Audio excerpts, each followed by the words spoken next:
اعوذ باللہ من الشیطان الرجیم بسم اللہ الرحمن الرحیم۔ مولا کائنات امیر المومنین علی ابن ابی طالب علیہ السلام کے مجموعہ کلام نہج البلاغہ کے دوسرے باب کا مکتوب نمبر 26۔ یہ خط بھی آپ علیہ السلام نے ایک کارندے کے نام کہ جسے زکوٰۃ اکٹھا کرنے کے لیے بھیجا تھا یہ تحریر فرمایا۔ میں انہیں حکم دیتا ہوں کہ وہ اپنے پوشیدہ ارادوں اور مخفی کاموں میں اللہ سے ڈرتے رہیں،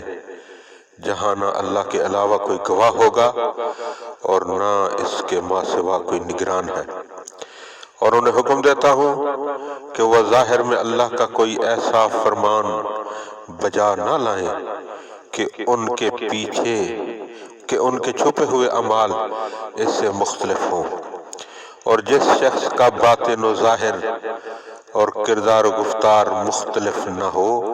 اس نے امانت داری کا فرض انجام دیا اور اللہ کی عبادت میں خلوص سے کام لیا۔ میں انہیں حکم دیتا ہوں کہ وہ لوگوں کو آزردہ نہ کریں اور نہ انہیں پریشان کریں اور نہ ان سے اپنے عہدے کی برتری کی وجہ سے بے رخی برتیں، کیونکہ وہ دینی بھائی اور زکوٰۃ و صدقات کے برآمد کرنے میں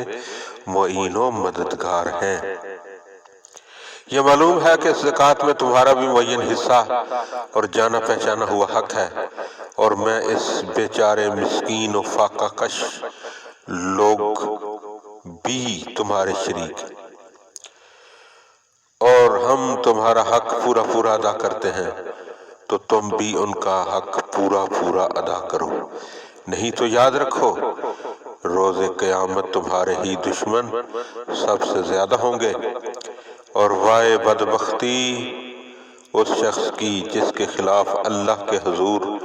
فریق بن کر کھڑے ہونے والے فقیر، نادار، سائل، دھتکارے ہوئے لوگ، قرضدار، بے خرچ مسافر ہوں۔ یاد رکھو کہ جو شخص امانت کو بے وقت سمجھتے ہوئے اسے ٹکرا دے اور خیانت کی چراگاہوں میں چرتا پھرے اور اپنے دین کو اس کی آلودگی سے نہ بچائے، تو اس نے دنیا میں بھی اپنے کو ذلتوں اور خواریوں میں ڈالا